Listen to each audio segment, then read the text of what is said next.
Bali, pulau surga yang dikenal dunia karena keindahannya, budayanya, dan keramahannya. Tapi di balik gemerlap pariwisata dan villa-villa mewah, ada keresahan yang tak lagi bisa disembunyikan.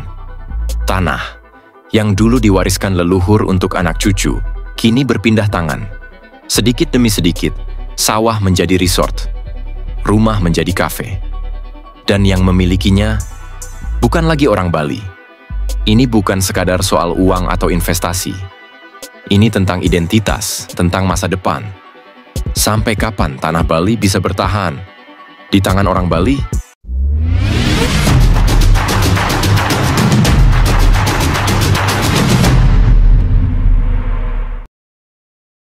Tahun 2024, dunia maya Indonesia dihebohkan oleh pengakuan seorang warga negara Australia bernama Julian Petroulas. Ia menyatakan telah membeli tanah seluas 1,1 hektar di Canggu, Bali. Bukan hanya itu, Julian, yang menyebut dirinya investor dan pengusaha, mengaku sudah membeli beberapa villa sejak 2016. Baginya, Bali adalah titik awal yang ideal. Sebuah lahan subur untuk mengembangkan bisnis, membangun koneksi, dan meraih keuntungan. Ia tak segan menyebut rencananya. Membangun klub malam, lapangan padel, hotel mewah, hingga villa-villa eksklusif. Semua dibungkus dalam narasi inspiratif khas dunia usaha. Komunitas global, potensi besar, dan impian menaklukkan pasar dunia. Bahkan, ia menyebut salah satu plot tanahnya dikelilingi zona hijau, sungai alami, dan panorama matahari terbenam, yang menurutnya akan menghasilkan banyak uang. Bagi Julian, tanah Bali hanyalah batu loncatan. Tujuannya lebih besar. Menara megah di Dubai, brand hotel kelas dunia. Tapi bagi masyarakat lokal, ini bukan sekadar proyek ambisius. Ini adalah sinyal bahwa ruang hidup mereka perlahan menyempit, digantikan kepentingan ekonomi yang tak berpijak pada kearifan lokal. Pertanyaannya, bagaimana bisa seorang asing mengklaim tanah seluas itu? Bukankah secara hukum, tanah di Indonesia tidak bisa dimiliki warga negara asing? Kasus Julian bukan yang pertama, dan sayangnya, bukan pula yang terakhir. Nama Andrej Frey, warga negara Jerman, juga ramai diperbincangkan. Ia adalah otak di balik berdirinya Park Ubud, kompleks megah di jantung Ubud yang kini dikenal sebagai Kampung Rusia. Andrej menguasai 34 sertifikat hak milik warga lokal di kawasan Tegalalang, Ubud. Tanah-tanah itu digunakan untuk membangun kawasan wisata mewah seluas hampir 2 hektar. Padahal, area itu masuk zona lahan sawah dilindungi dan pertanian berkelanjutan. Tapi hukum dan zonasi seolah tak berarti. Park Ubud dimulai dari kafe dan bar kecil di tahun 2020. 2 tahun kemudian, menjelma jadi penginapan dengan lebih dari 100 kamar dan ambisi membangun hingga 500 kamar di masa depan. Lahan sawah disulap menjadi apartemen, coworking space, gym, restoran, spa, dan hunian untuk para pekerja digital asing. Desainnya modern, nyaris tanpa sentuhan budaya lokal. Arsitektur Bali yang menjadi jati diri pulau ini perlahan terpinggirkan. Saat ini, Parku berdiri di atas lahan 120.000 meter persegi, dan mereka bahkan berencana memperluas hingga lebih dari 530.000 meter persegi. Sudah ada 300 orang asing yang tinggal permanen, dan setiap tahunnya ada lebih dari 150.000 tamu yang datang dan pergi.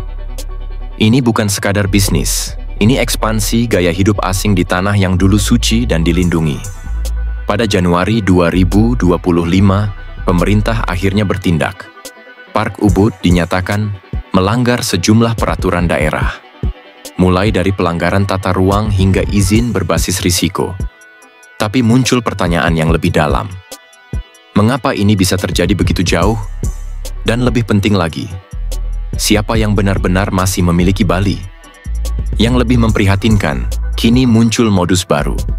Beberapa warga negara asing sengaja menikahi warga lokal, khususnya perempuan Bali, bukan karena cinta, tapi demi kepemilikan tanah.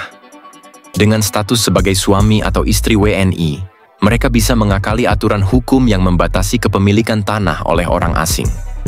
Gubernur Bali, Wayan Koster, menyebut ini sebagai fenomena yang mengkhawatirkan dan merusak nilai kesakralan pernikahan. Dan ini berbahaya terhadap Bali masa yang akan datang. Kawin sebentar, cerai. Kawin sebentar, cerai. Kawin sebentar, cerai. Akhirnya kita akan menghadapi masalah ke depan. Tanahnya sudah dimiliki jadinya. Tuturnya. Pernikahan, yang seharusnya suci dan dijalani seumur hidup, dijadikan alat transaksi. Digunakan sebagai pintu masuk untuk menguasai aset, bukan membangun keluarga.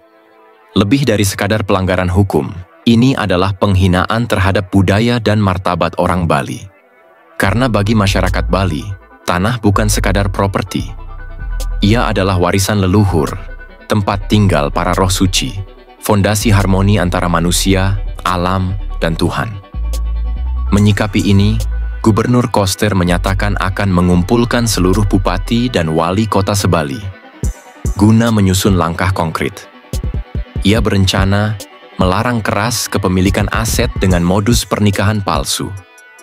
Jikapun WNA ingin berbisnis, harus melalui kerjasama yang transparan atau sistem sewa yang adil. Bukan tipu daya. Bali harus dijaga. Bukan hanya dari kerusakan alam, tetapi juga dari kerusakan nilai-nilai yang selama ini menjadi napas pulau ini. Bali bukan sekadar destinasi wisata. Ia adalah rumah, ia adalah warisan.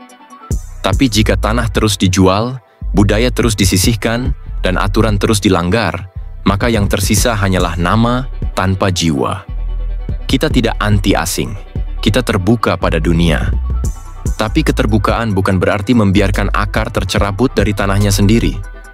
Yang kita perjuangkan adalah keadilan, ruang hidup untuk warga lokal, kesakralan tanah adat, dan keberlangsungan Bali untuk anak cucu nanti.